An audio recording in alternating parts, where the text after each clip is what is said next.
Right, good evening, ladies and gentlemen. It has gone 6 o'clock and we are, I'm assured, now live streaming. So welcome to this evening's meeting of the Cabinet. Everyone should be aware of the fire procedure within the building. I'm not seeing any strangers to the room. But if you do have any concerns or don't know what to do, then please show your hands. But in default, follow us. And we will, I can assure you, be making our way out. Apologies, everyone is here. Declarations of interest. Are there any declarations beyond what's been printed in the agenda? No? Okay. That moves us on to the minutes. First, can I thank Councillor Golby for chairing the meeting last time. I was a victim of the pingdemic, but I did not have symptoms, thankfully. And I watched you all live, so I know the live stream worked. Is everyone happy for me to sign these as a true and accurate record? Okay, thank you.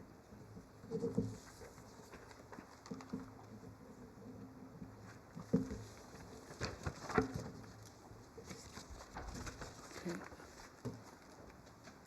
Thank you very much. Public consultation. I think I was made aware that Mrs. Condacor was going to be speaking. Is she coming tonight, Councillor? No, I was going to just say the few bits she had to say. There wasn't very much, so it seemed easy for me to do both lots. Thank you. Okay, thank you, Councillor Condacor. So we will take the items as printed with the exception of overview and scrutiny panel recommendations, because that should be in open session. So we'll move on to agenda item 6, which is Domestic Abuse Act 2021. That's you, Councillor Golby. Thanks, Chair. This report is being brought to Council today to inform members of the new legislation relating to the Domestic Abuse Act 2021 and further presents the Warwickshire Safer Accommodation Strategy, which is the outcome of work undertaken by the Warwickshire District and Borough Councils and Warwickshire County Council. The provisions within the Act are being introduced on an incremental basis and first came into force on the 29th of April 2021 and are already being incorporated into the housing allocation and homelessness processes. The date for the commencement of the other provisions is relevant to this report and is yet to be determined. However, we are given to understand all parts of the Act will play some point in the autumn at 2021, so not that far off now. County Council is the lead local authority responsible for ensuring delivery of the Act and in particular for the commissioning of appropriate support. And the specialised emergency accommodation along with that for victims. Now I know there are discussions going on at County ongoing about that and we will be fully engaged in those conversations going forward. The Act is a result of close partnership working and the strategy is also a result of close partnership working with all 6 local authorities and is presented to members tonight for their consideration with the recommendation that we approve. Thanks, Chair.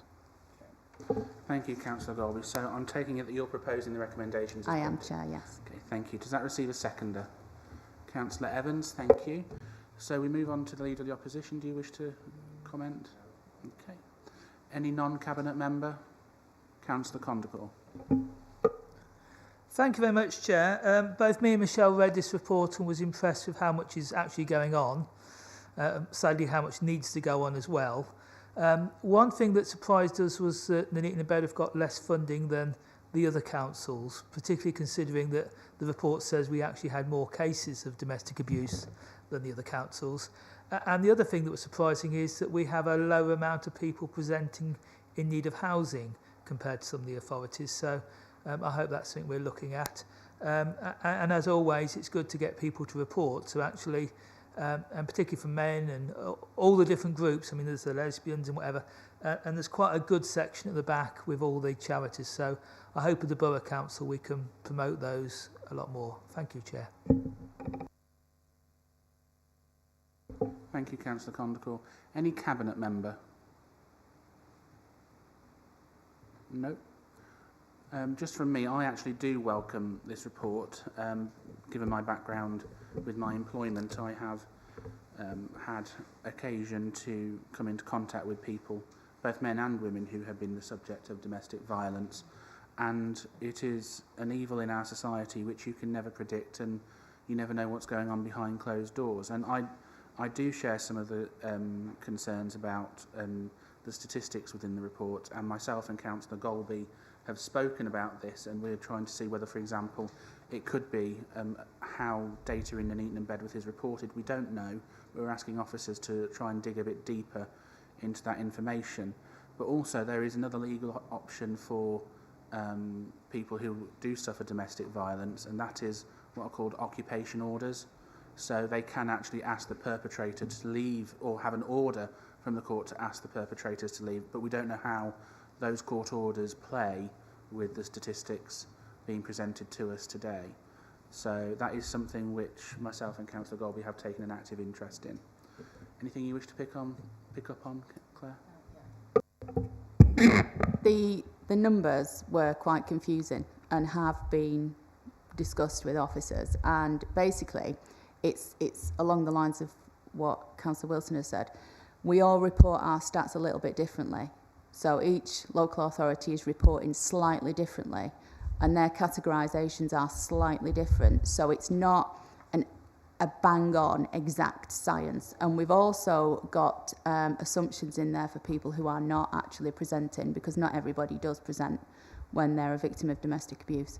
But that being said, I would like to actually take the opportunity to put the message out there that if anybody is suffering any sort of domestic abuse, they don't have to put up with it.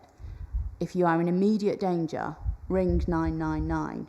If you think you are not in immediate danger, do something about it, because it will not get any better. That I can guarantee. An abuser will not just change their spots like a leopard. It's not going to happen. You have to take the initiative. Get out of the situation. There are many, many, many places that can help and that are ready to help. So that is one thing I would like to say while I've got the microphone. I cannot emphasise it enough. Please, if you are suffering from any sort of domestic abuse or abuse in the home, get out. You don't have to be there. Get help. Okay, thank you, Councillor. So we will move to the vote on the recommendations as printed. All those in favour? That's unanimous, thank you. That has passed. So we move on to the next agenda item, which is the quarterly review of the Strategic Performance Report. Councillor Croft. Thank you very much, Leader. I won't dwell too long on it. There's a few points I'll pick out. This is the report until the end of June, so I will just point out that on page 72, where it talks about a loss on the car parking, I just want to sort of point out to the public that that is before our car parking offer came in. So we'll wait on the next report to see the results of our stimulus experiment on that. There's a couple of positive points I'd definitely like to highlight. The one I really do want to pick out is the percentage of invoices paid to time. I've worked in accounts payable for 4 years or so now, and getting 98.36% of invoices paid to terms is a remarkable achievement, and I really would like to commend our staff on that one, because we would absolutely kill for that sort of record, and particularly given that we've got some pretty tight payment terms for SMEs, so I really would like to highlight that. There are some areas of concern, notably around employment, because as the report points out, we have got some underspend, which is largely down to staff vacancies, and we've got some concerning KPIs in terms of return to work, interview compliance, agency staff spend, etc. We don't have policy solutions to bring yet. However, as I've previously advertised, it is on the Cabinet's agenda, and the Executive Director will be bringing a KPI report very shortly, which we'll take to the Employment Committee as soon as we've been able to work with our Democratic Services officers to set up the timetable. Sorry, Victoria. And we've got a broader piece of work on staff retention and recruitment coming down the track. So it is very much on the agenda, and it will be in future report, we hope to see some improvements in the problem. So that's all I wanted to say, Leader, and I will move the report. Okay, thank you very much, Councillor Croft. You've moved the recommendations and I will second them from the Chair. Does the Leader of the Opposition wish to comment on anything? Okay, thank you. Any non-cabinet member? Councillor Condical? Thank you very much, Chair. It's a double-edged sword, some of this performance about having cash spare and effectively underspending, because we're actually under-delivering facilities and services to our public. This is most noticeable with a lot of the Glendale work. Things like empty bins aren't being emptied, grass isn't being cut, and this also applies to the general fund account, where a lot of residents are actually taken to mowing the lawn outside their flats or actually paying a handyman to do it. The Glendale problems are quite serious, and to say we've actually underspent by 64,000 here and 31,000 there, we actually need to be sorting some of these problems out and actually delivering the services and getting the right level of spending. The general fund stuff, we don't pay as much to Glendale if they don't do the work, but we aren't in a good situation by having an underspend there. And for the housing, I really think some of our residents in Wellington and residents across the borough actually deserve to have the service they pay for and should be getting that when the bins weren't being emptied because we were short of staff, there was talk about giving them an extra couple of weeks free on their green bin paid for service. Our residents in our flats and houses that have services off Glendale as part of their council rents, they should also be getting a refund if Glendale can't do the work. Also, on the KPIs, we have failed to finish our end-of-year accounts. These are normally June, July, the accounts are signed off, and then the public can look at them for 20 days. Our accounts still are not finished and signed off for the public to inspect and councillors to inspect, and that is a massive failure, and I believe the law says we should have done those, even with the exceptions given to us due to COVID, by the first Monday in August. So I think that is a serious issue that we should be taking on board and looking at why our understaffing is actually, or what other issues we've got, is producing us not filing our accounts on time. Thank you, Chair. Okay, thank you, Councillor Condical. Any officer wish to come in or comment? Brent Davis. Yes, thank you, Chair. Just to, I guess, to make the point there that we shouldn't forget in terms of service issues that we have and are still in a pandemic situation, which has led to the redeployment and refocusing of certain services there. I'd also add that there's a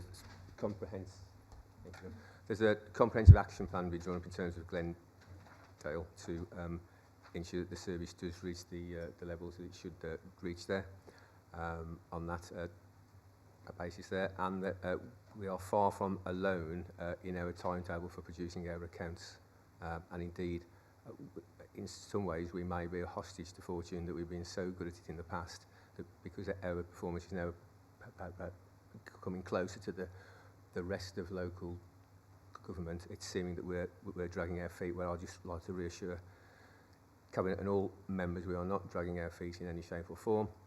I had one of the regular quarterly meetings with our external auditors on Monday morning, and they showed no concern over our current situation on that matter. Having said that, we are on the cusp of being able to make those accounts open for public scrutiny. But just to reassure Cabinet, we are not behind the timetable. We are very much in line with the rest of local government on that. Thank you, Chair. Okay, thank you, Brent. We'll move on to Cabinet members now. Councillor Guttridge. Thank you, Chair. Glendale. Yes, we're working through a pandemic. We're working in bubbles. We've had a wet spring, May, which we got behind with. We tried to do the bedding and the mowing at the same time.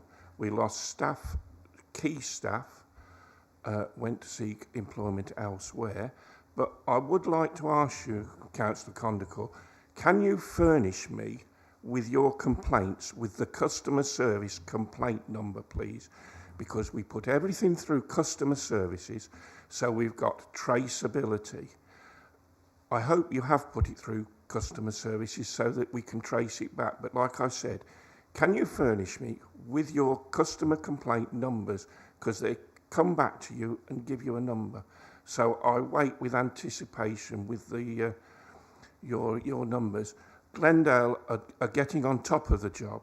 We work with Glendale. We have now 2 monthly meetings with the director, and we are getting back on track. We did go through a very rough spell, which I think you'll find most councils did with the grass. I think at home, if you have to remember with your lawn cutting, you had to cut your lawn twice a week. We get 16 cuts a year for the borough, and they cut 3.1 million square metres per cut. That is a lot of grass. We have now implemented that when they start cutting the grass, they start cutting, i.e. in Weddington. They don't do half a day in Weddington and then move on to St Nick's. They get Weddington finished, move on to St Nick's, and we've got various teams. So I wait with anticipation your contact numbers, and we can see where your complaints are. Thank you. Okay, thank you, Councillor Guttridge. We can't actually ask questions of public speakers after they have spoken, but I think you have made your point very eloquently. Thank you. Councillor Croft. Thank you, Leader. I would just like to, first of all, I'd just like to put on record that our finance officers have been absolutely fantastic this year. I'm not going to take criticism of the finance officers. They've done a brilliant job under some tremendous pressure, not least from the Cabinet to get results, I have to say. So I'm not going to take criticism of them. And I can reveal, I don't think it's talking too much out of turn, that actually the delay in the accounts is from an external valuer. It is not due to any failure of our internal officers. They've worked tremendously hard, and I think the bottom line, the general fund and the HRA balances aren't affected by the delay in the accounts. And the current target date is to have the accounts ready by week ending 24th of the 9th, with the audit scheduled to commence on the 4th of October. So given we are in a pandemic, as Director Davis says, I think that is a fantastic record and a fantastic achievement, and the entire finance team and Head of Financial Services, Craig Pugh, can be very proud of themselves. On the HR point, as I say, we know it's a problem. We know it's a huge problem, the understaffing and the recruitment and retention problem we've got. But we're not, and it has been for a decade or more, but we're not going to go off half-cocked. We're going to do the work, we're going to look at the data, we're going to look at the evidence, and we're going to come up with the policies and get the right systems in place. And once we do, everything will flow through that. So I thank the Councillor for his comments. They are noted. Thank you, Councillor Croft. Just to pick up and continue the theme from Councillor Guttridge, who I have to say has faced a tremendous job since taking up the reins as the Cabinet Member for Health and Environment, and has had a difficult job, not of his making, it has to be said, with the grounds maintenance contract, but he has been working diligently to try and actually turn around the grounds maintenance contract, and together both myself and Councillor Guttridge have insisted, as he has said, on bi-monthly meetings. I have insisted as leader of the council that we now have these bi-monthly meetings with the regional area manager, because I put great emphasis on the fact that this is our largest external contractor, and we need to be working with them to bring them into performance. The reality is we cannot afford to use any other tenderer. To do so would cost us an exorbitant amount, an amount we cannot afford, so it is in all our interest to get them operating to their specification. I would say, if there are any members of the public watching, or indeed the press online, that I am acutely aware that members of the public have felt frustration over reporting items through the contact centre, and I thank them for bearing with us, because whilst I appreciate it has been frustrating, the amount of data we now have since June, when Councillor Guttridge made the emphasis on reporting through that channel, we are now using that data to identify problems within the grounds maintenance specification, and areas for improvement, and indeed I have tasked both Glendale and our officers with going through that data to look at where we can make improvements. And one of the key things that we have found, unfortunately, is that when the last Labour administration put it out to tender, there were gaps in the land which had to be managed. There are pieces of land which residents may or may not expect to be maintained or cut or removed, which may be in the council's ownership, and that is a difficulty in trying to actually locate whether it is in the council's ownership. But even if they are, they weren't necessarily put on the list of items to be done. And that is a complicating factor that we actually have to ascertain whether that is the case, and then we have to vary on a temporary basis the contract to include those items when they should have been there in the first place. And I know Councillor Gutteridge is doing an awful lot of work with our head of parks on that, and unfortunately that may end up in a spend pressure for next year, which we are also acutely aware of, but we want to get it right, and that is the important thing. We aren't going to go off half-cocked, as Councillor Croft mentioned earlier. We will use the data and drive that to make improvements. So the residents have actually helped us tremendously on that point. Indeed, Councillor Gutteridge has even seen the items which have been reported by councillors, and some who have shouted the loudest haven't actually reported them through the right channel so we can use it, and unfortunately they tend to be on the opposition benches. So I'm hoping that in the future we will start to see improvements in the grounds maintenance when it comes forward on these quarterly performance reviews. And officers are in no doubt about the importance that both myself and the rest of the Cabinet, and in particular Councillor Gutteridge, places on making these and sustaining these improvements. Any other Cabinet member before we move to the vote on accepting the recommendations? No? Okay, all those in favour of accepting the recommendations, please show. That is carried. Thank you very much. That then moves us on to I'm going to bring agenda item number 10 first, which is recommendations from overview and scrutiny panels, and I'm not aware of any having been brought forward, unless officers will tell me to the contrary. No? Chair, just to clarify, there's been no meetings of any overview and scrutiny panels since the last Cabinet. Okay, thank you. So that then moves us on to agenda item number 8, going back slightly, which is exclusion of the public and press. I will move from the chair that we go into a private session under section 100A subsection 4 of the Local Government Act 1972, as it is likely there would be consideration of exempt information within part 1 of schedule 12A of the Act. Does that receive a seconder? Councillor Croft, thank you very much. Can we all show? Thank you very much. Can we stop the live recording, please, Victoria?